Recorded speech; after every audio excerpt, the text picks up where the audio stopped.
विश्व के सभी मानवों को वैद्य गुरुदेव मिश्र का नमस्ते। Lifestyle and world peace YouTube channel में आप आते हैं, इसके लिए ढेर सारी शुभकामनाएं, बहुत सारे साधुवाद। Lifestyle and world peace YouTube channel में आते ही आप लाइक करें, सब्सक्राइब करें, बेल आइकन बटन को दबाएं, कमेंट में अपना विचार लिखते हैं, मोबाइल नंबर छोड़ें, अपने कंट्री का नाम लिखें, और अगर पुण्य के भागी आप बनना चाहते हैं तो आप सब्सक्राइब के साथ साथ शेयर जरूर करें। आज हम चर्चा करेंगे युवा अवस्था एवं स्वास्थ्य। यह बात अक्सर कही जाती है कि युवा अवस्था में स्वास्थ्य के बिगड़ जाने से भविष्य में इसका सुधार ही नहीं हो सकता। इस अवस्था में स्वास्थ्य बिगड़ने का एकमात्र कारण बीर्ज का नष्ट होना बताया गया। यह कहाँ तक सही है? तो इसका उत्तर होता है, आमतौर पर स्वास्थ्य का बिगड़ना तो अच्छी बात नहीं है, किंतु उचित उपचार से बिगड़ा हुआ स्वास्थ्य को हम सुधार सकते हैं। जहाँ तक यौवन काल में बीर्ज के नष्ट होने से स्वास्थ्य बिगड़ने की बात कही जाती है, यह बहुत हद तक सही नहीं है। भला बीर्ज नष्ट कैसे होता है? बीर्ज कोई ऐसी चीज नहीं जिससे नष्ट हो जाए। शरीर की व्यवस्था बनाए रखने के लिए भिन्न भिन्न शारीरिक अंगों से संबंध विभिन्न ग्रंथियां जिस प्रकार रस छोड़ती है, ठीक उसी प्रकार बीर्ज भी ऐसा ही ग्रंथि है, ऐसा ही रस है। लेकिन इसका क्षय जबरदस्ती करना हमारे स्वास्थ्य के लिए हानिकारक है। इस पर हम सदैव ध्यान रखें।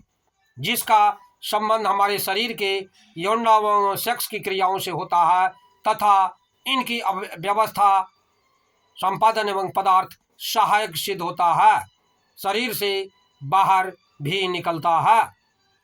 ये सब अत्यंत स्वाभाविक एवं प्राकृतिक क्रियाएं हैं जिन्हें हम बीर्ज नष्ट होना स्वीकार नहीं कर सकते, और न ही सबके कारण स्वास्थ्य खराब होता है। जरूरत है food is health, food is medicine पर कार्य करने का। आपका भोजन ही आपका स्वास्थ्य है, आपकी भोजन ही आपकी औषधि है। परंतु पुराने बुजुर्ग और कई लेखक बीर्ज नष्ट होने की बात स्वीकार करते हैं। यही नहीं, अनेक पत्र पत्रिकाओं और मोबाइल में भी इसे बहुत सारे रोग कहा गया। क्या यह सब गलत है? तो इसका एक ही उत्तर होता है, इन सभी दावों उद्देश्यों में मैं पूरे विश्वास स्पष्ट शब्दों में कहूँगा कि यहाँ 100% ये सही नहीं है। इन सभी दावों उद्देश्यों को तो मैं पूरे विश्वास के साथ स्पष्ट रूप में कहूँगा कि यह उतना गलत नहीं।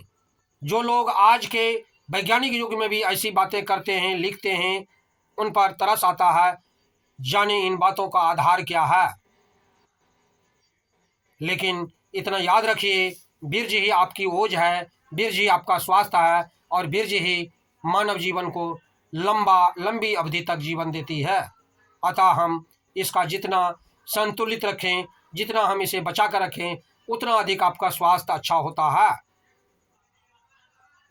सैकड़ों रोगों को जन्म देने वाली बीर्ज नाश ही है, बीर्ज क्षय ही है।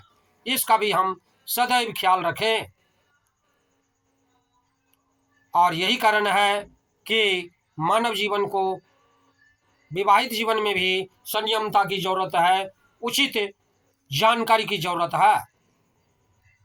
इन सभी दावों उपदेशों को पूरे विश्वास के साथ हम कर सकते हैं कि इसको जानने के लिए हम अपनी वाणी को हमेशा संयमित रखें,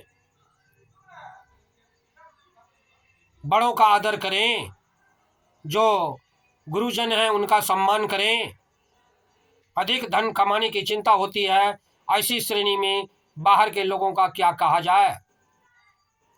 तो इसका कारण अंधविश्वास, यौन क्रिया का अभाव है। ऐसे सभी लोगों से मेरा निवेदन है कि गलत बातों को प्रचारित करके भोली भाली जिंदगियों को नरक आग में न धकेलें। मानव होने के नाते मानवीय मूल्यों एवं आदर्शों का अपमान न करें। कोई कहता है कि बीर्ज की एक बूंद का निर्माण खून की 40 बूंदों से होता है, कोई कहता खून की एक बूंदें बीर्ज बनाती है। तो क्या यह सब गलत है?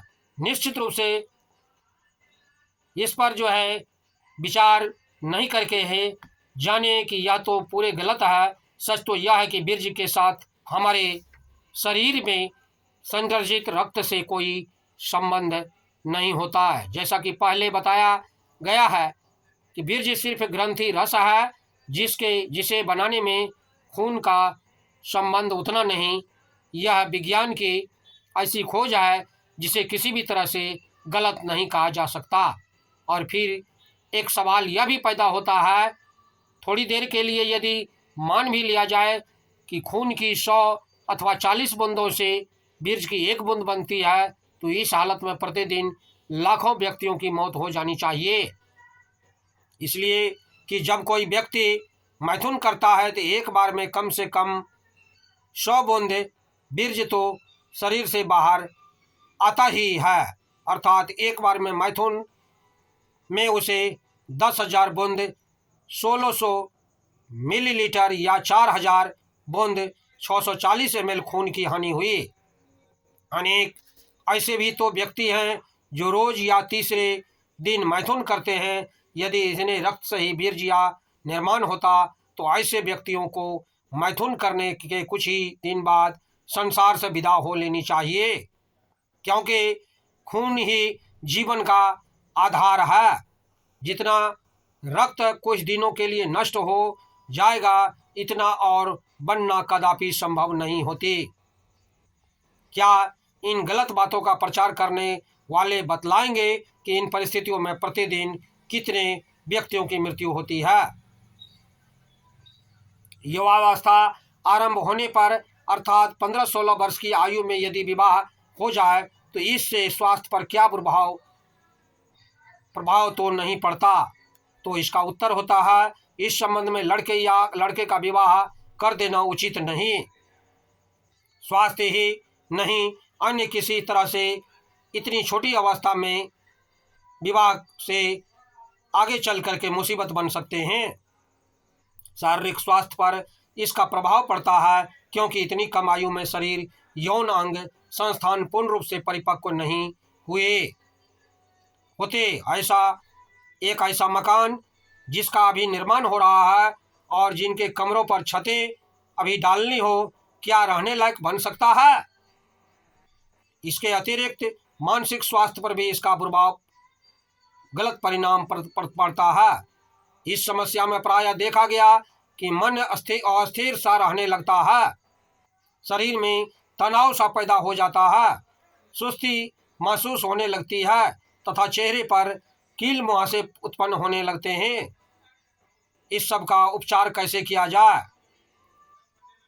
तो इसका उत्तर होता है, ये सब बातें बहुत ही स्वाभाविक हैं, इनसे चिंतित नहीं होना चाहिए, भयभीत नहीं होनी चाहिए। इस अवस्था में मानसिक उपचार की जरूरत होती है तथा उसे इन सब बातों से संबंध में विश्वास दिला देना अत्यंत आवश्यक है कि वह अस्वस्थ नहीं, बल्कि उसे महसूस होने वाली ये बातें स्वाभाविक क्रम ही है।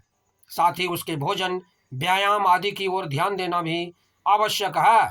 यदि शरीर की व्यवस्था सामान्य सी बनी रहेगी, उपरोक्त सभी लक्षण दबे रहेंगे, किंतु शारीरिक व्यवस्था के बिगड़ने से ये सब तीव्र हो जाते हैं।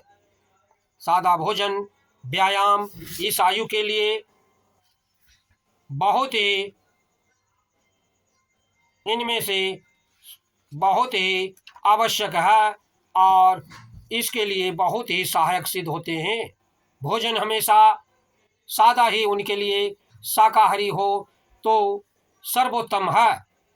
इसे जीरा, हल्दी, अजवाइन के अलावा कोई भी मसाला इनके सब्जी में न डालें। अंकुरित मूंग, अंकुरित कुर्थी का दाल अधिक खिलावें। कच्चे हरे जीवित पदार्थ सलाद अधिक खिलावें। चेहरे पर कील मुहासे पैदा होना, नमक की मात्रा कम कर दें। और समुद्री नमक तो मानव को सबसे अधिक पतन की तरफ ले जाता है। सैकड़ों रोगों को जन्म देती है आयोडाइड नमक, समुद्री नमक, अतः प्रयास करना चाहिए सेंधा नमक का ही अधिक प्रयोग करें। बंधु, हमारी चैनल में आते हैं इसके लिए ढेर सारी शुभकामनाएं, बहुत सारे साधुवाद। आप अगर पुण्य के भागी बनना चाहते हैं तो आप सब्सक्राइब के साथ साथ शेयर जरूर करें। धन्यवाद, नमस्कार।